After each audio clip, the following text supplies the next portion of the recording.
We'll see how it goes. Uh-oh.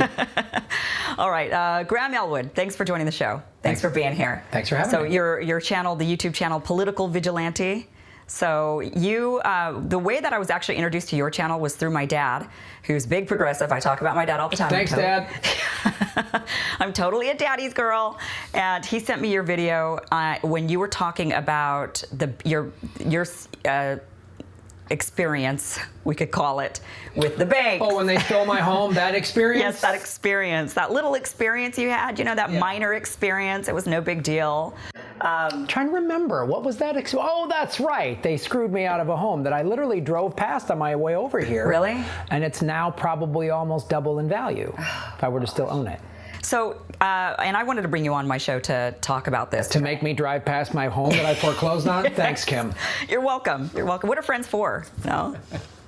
No, really, it's when you started talking about it and your experience with your home being it wasn't repossessed, was it? They took it. They foreclosed. Yeah. So the whole banking crisis, when that actually, I knew that there was some. Obviously, we all know about the home foreclosure crisis and everything that happened. But because I've never owned a house, I mean, for me, it was like I knew something bad was going on, but I didn't really understand the details fully. And it was really only until I watched your video that I started to really think, okay, I'm starting to connect the dots just for myself. I hadn't really looked into it.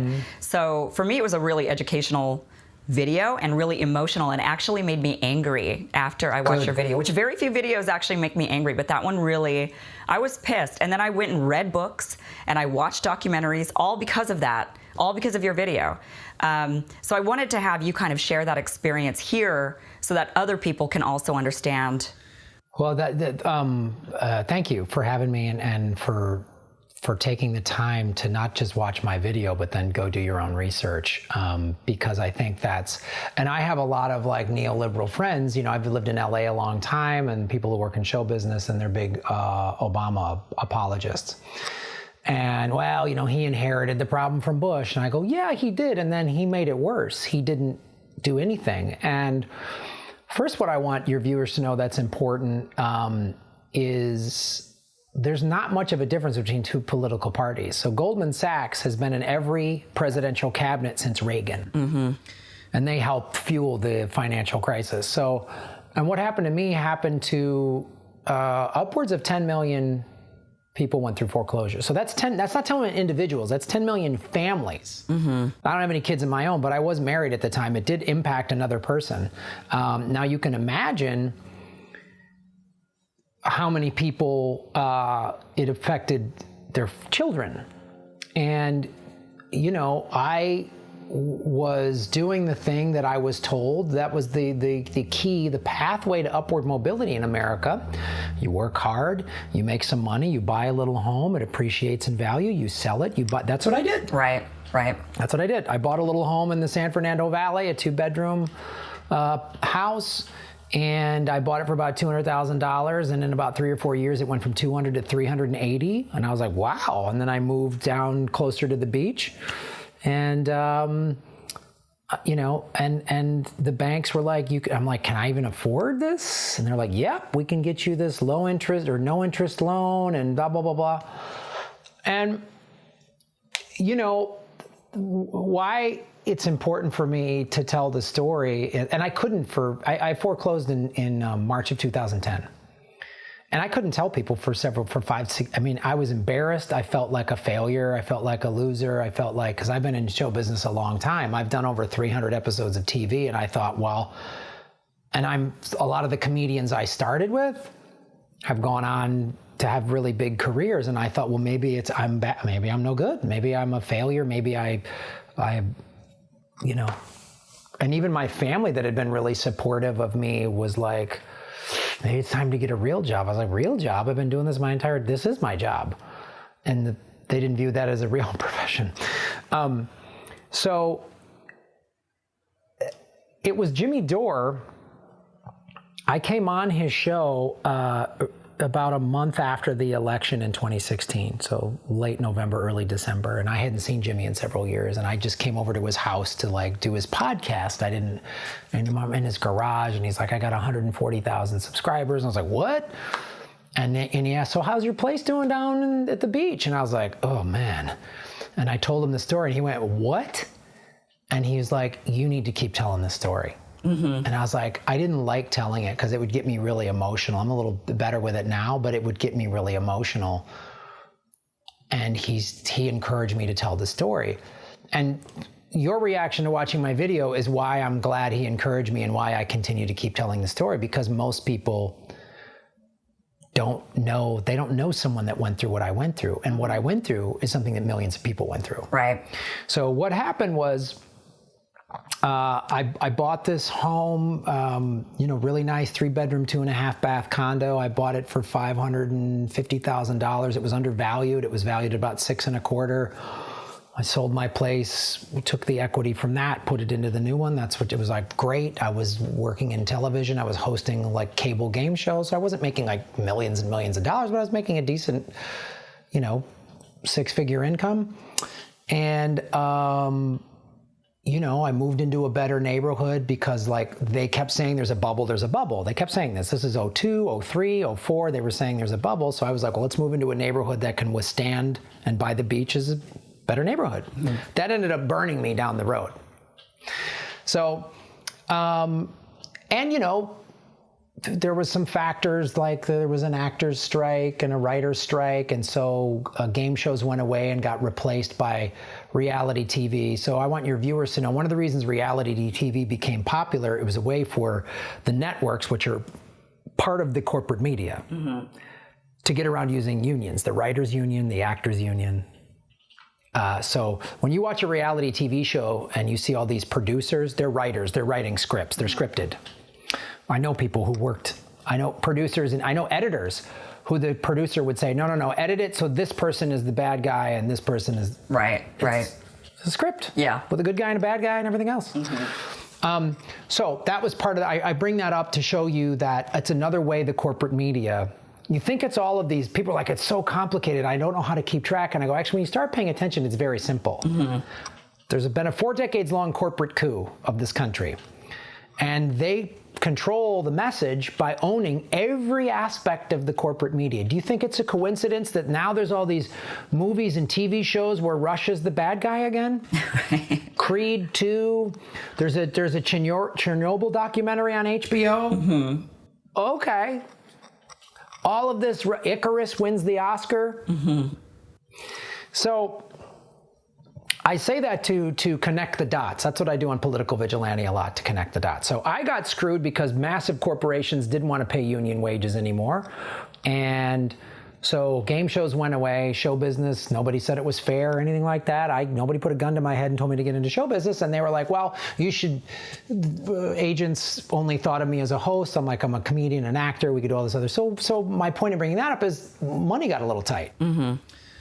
But I mean, it wasn't just people in the entertainment industry who lost their homes. I mean, everybody lost their home. So I mean, even if people are going to say, "Oh, well, you chose an unstable career," it's like, well, what about anybody else? I mean, this happened to my sister and my brother-in-law, and he's an IT guy for a major tech firm, and he didn't lose his job, but what they did was they cut his salary down.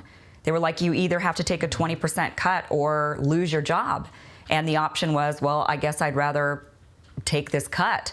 And so they lost their home. So, I mean, money can get tight for anybody. Or what Enron did. Bunch of rich dicks gambled with everybody's pension. You had a pension worth $500,000 and now it's worth 26 grand because they gambled. Yeah. So my point in bringing it, and thank you for saying that, it's a very valid point, is to show that the big corporations are sticking it to you whether you're a comedian or you work in IT or whatever. You could have the most stable job and it's still going to be a problem potentially. And, working in television is actually pretty stable because it's not like trying to sell a big script or whatever. So that happened and money got a little tight and the mortgage companies were like, well, your home keeps appreciating. You can take out a line of credit. You can this and that. I was like, are you sure? My accountant was like, yeah, it's great. I was like, okay. So when they would shame people, well, you signed the mortgage agreement. Yes, I did. I guess I'm responsible for that. But if my mechanic tells me my squeaky brakes aren't bad, I don't know a damn thing about brakes. And my brakes go out and I get in an accident. Yes, technically it's on me, but this person that knows more than me. The expert told you. Yeah, the expert told you that you could afford this. the expert told you that this was going to be okay. Yeah. Yeah. Your doctor said your cough wasn't that big of a deal, and then you find out it's lung cancer. Yeah. Yeah. So that's what happened, and then the recession hit in '08. So one of the ways that affected me as a comedian, so a lot of people might not know this. So as a stand-up comic, one of the ways when you become established, and I'm not crazy famous, but I'm established. I'm a working comedian. I have been for 20-some years. You do Christmas parties. Companies will pay you, they'll have big Christmas parties at the end, or holiday parties, and they pay a comedian. And in that one night, you can make as much as you make in a week or a month, right? The recession hit, those went away. So now there's not this income, and I would do this every November and December. I'd make a lot of money.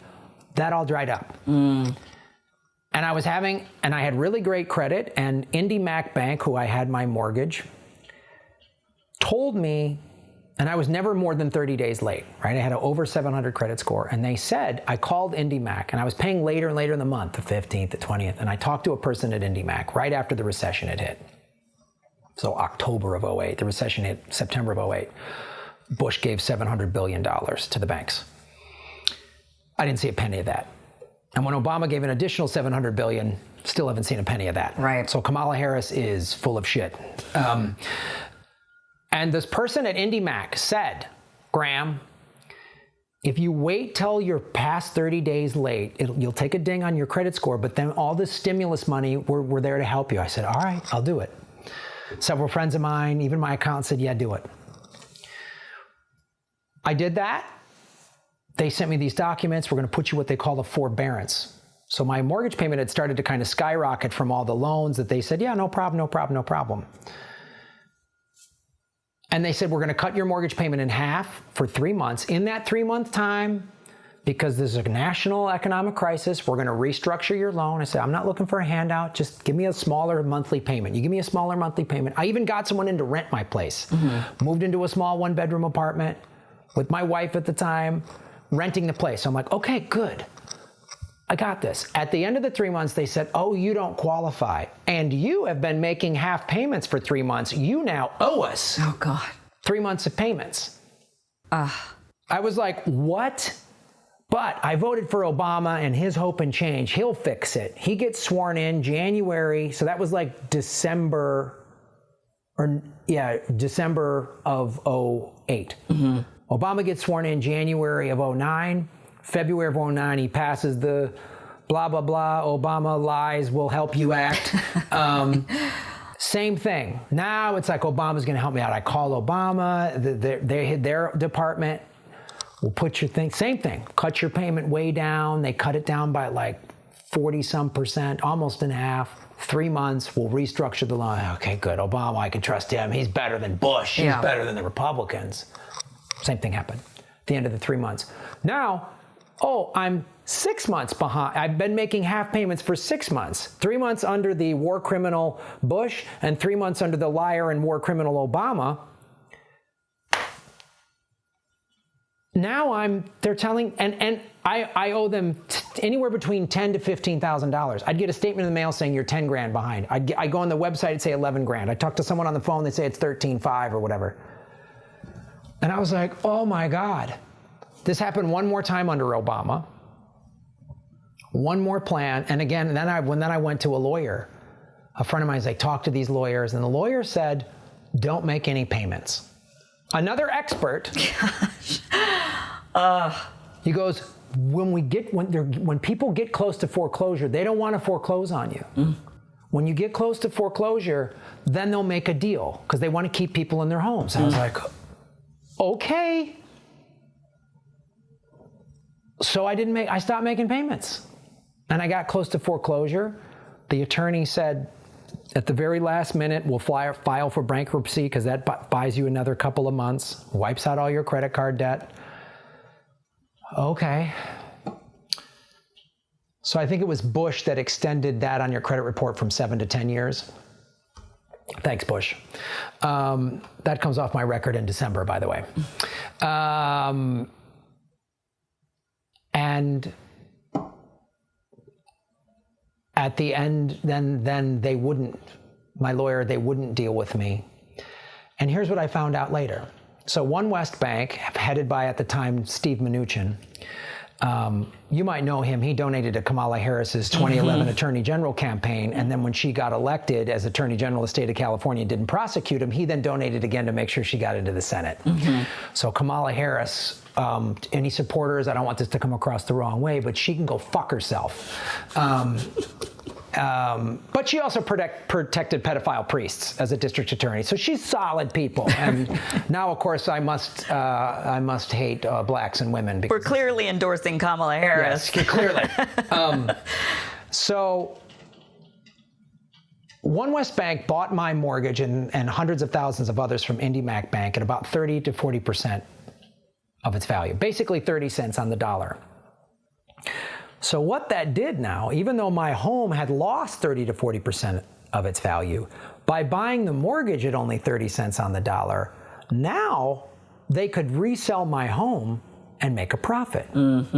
Because I was in a beneficial neighborhood by the beach, it made more sense for them to get me out and to sell my home. I had a friend of mine who went through a similar thing, but he was in a neighborhood that was overinflated, and it was like the West Adams neighborhood. So it was one of these neighborhoods that was like sort of bad, sort of good. When the economy hit, they knew they could never resell his house and make a profit. So they gave him stimulus money and helped him stay in his home. So it just depended on the neighborhood. They basically looked at the zip codes and said, okay, which homes can we actually put back on the market, make a profit, and which homes are maybe not. So we'll just keep people in some and take homes from others. And I think that's what people don't really understand, and that's what I didn't understand until I watched your video, which was that, I mean, for the banks, that it was the greatest gift to be given this money, because they were given this money. They were able to, then they would just take your house and make more money. With taxpayer dollars, Kim. They did it with they bought my home with your taxpayer dollars and stuck me out. They kicked me out of my home, which again, I paid $550 for it. Today it would be somewhere in the neighborhood of $1.3 to $1.5 million. That was going to be my retirement. I don't have that. I have a YouTube channel. So go to my Patreon. It just makes me sick. I mean, honestly, it makes me sick. It makes me sick. And everybody in my life, in one way or another, lost their home. I mean, when I look back at it, maybe, some of them definitely, they went bankrupt or they had to foreclose on their, something happened. And for others, their income they had to sell their homes because they couldn't afford to keep their house anymore. And, the fact that the banks got all this money and then they didn't pass any of that down to the people that we gave them the money, and then they didn't return that favor. I mean, it's again, trickle-down economics. I mean, that's what this whole entire thing was, and that doesn't work. I mean, that doesn't work. Well, to be fair, Obama prosecuted and jailed a lot of those bankers. Yes. Oh, wait, that's right, he didn't. Oh, God, that's right. He was busy drone striking and jailing Chelsea Manning. I'm sorry. Yeah. So many people in jail. Oh, that's right. He did not do that. And that's the thing when, people say Obama wasn't as bad as Bush. I go, well, as far as gay marriage, no, he was better than Bush. He passed good for him. That was great. As far as foreclosures, no, he was worse than Bush. As far as wars, Bush only did 2. Obama took us to 7. So this notion that these two parties are somehow better, one party is better than the other. I don't like Trump at all, but all he is just he's just the most vulgar version of what this duopoly, this kleptocracy run by oligarchs, that's all it is. He's just the grossest version of it. He's just the grossest professional wrestling character out there. Obama was drone striking the Middle East, deporting 2 million people, separating families at the border, but his tweets were polite.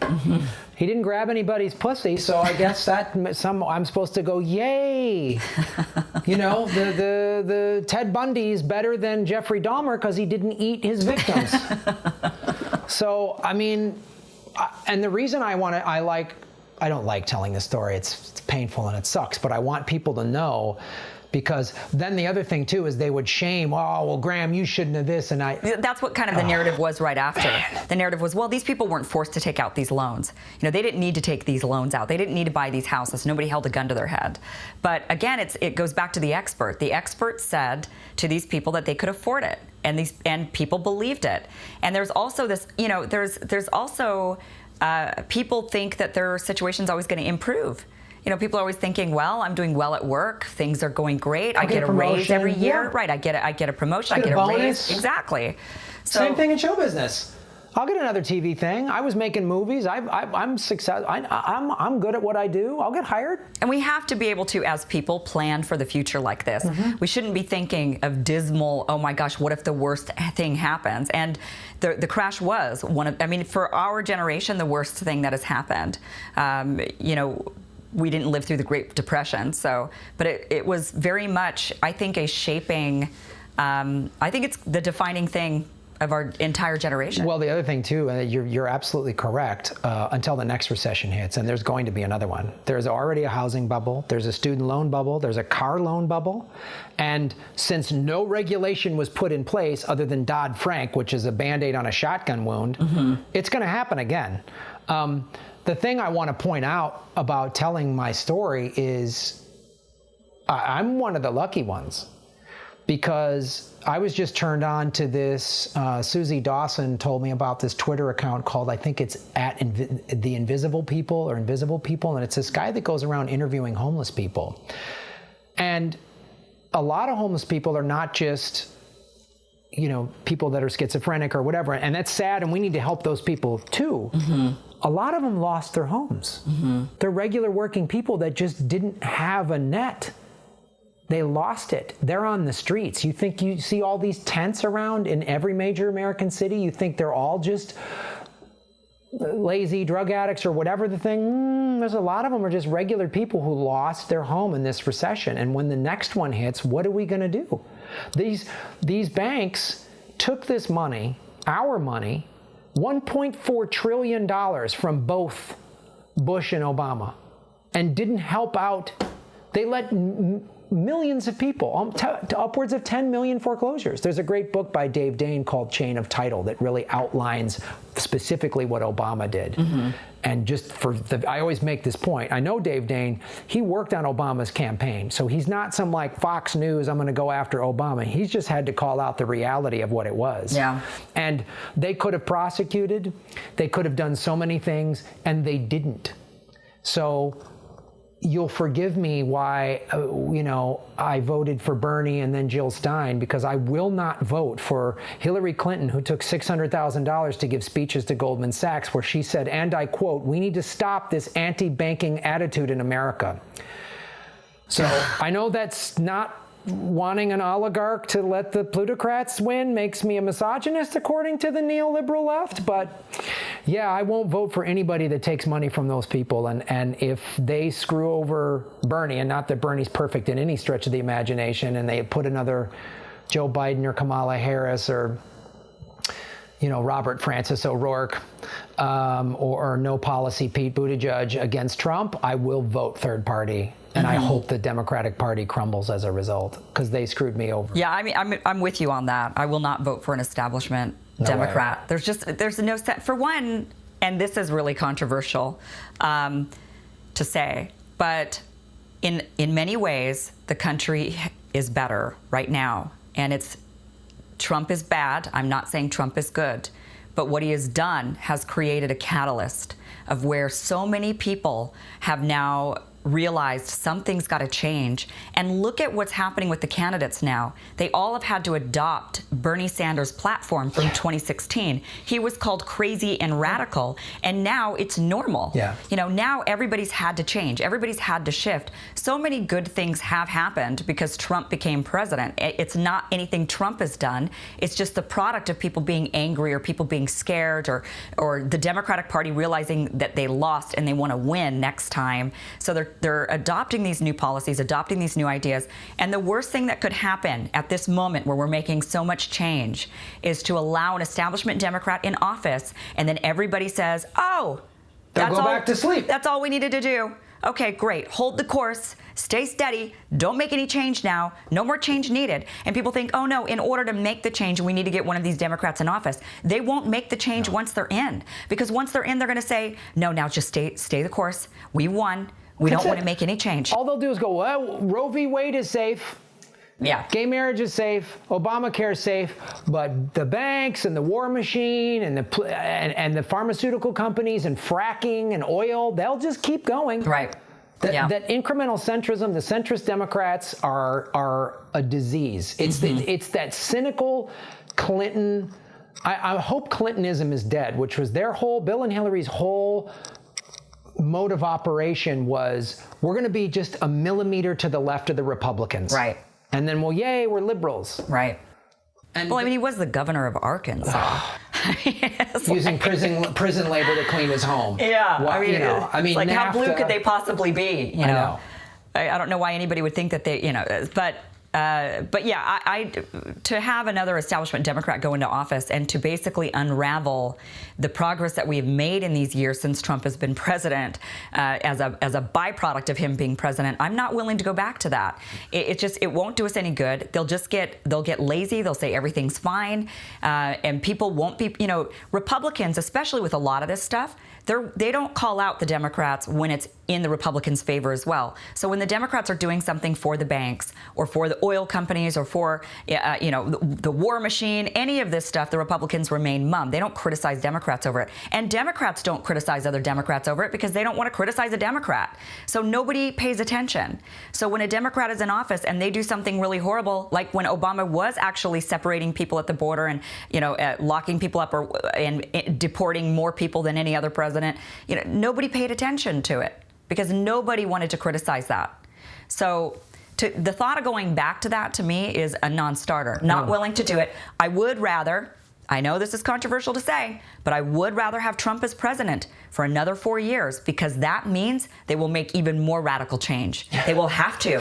They'll be like, what the hell? Oh my God, what are we going to do? And they will go full steam ahead at making radical change, and we will finally have a progressive in office the next time around.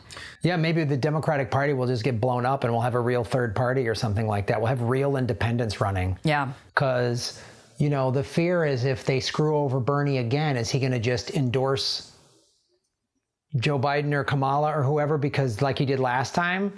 I would hope not this time. I would hope that this time he realizes this is his last hurrah. This is it. And that he would just say, okay, I said that during the campaign that I would go for whoever gets the nomination, but just kidding. I hope,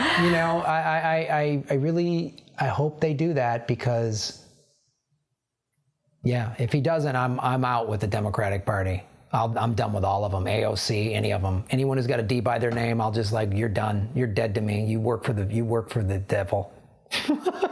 I'm out. So,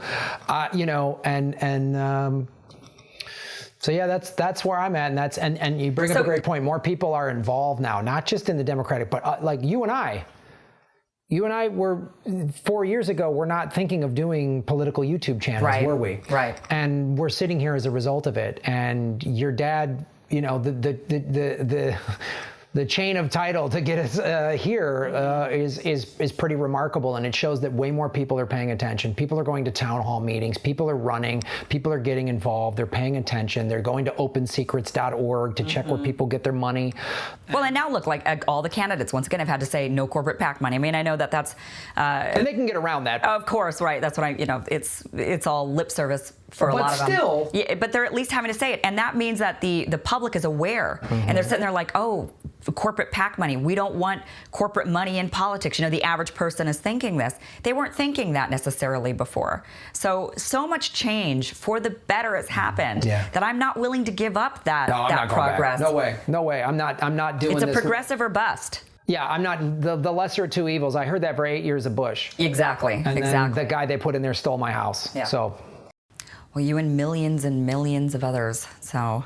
That's why it's not just like, oh, you made bad personal choices. It's like, oh, yeah, you and millions of other people all at the same time. 10 million families all just were idiots.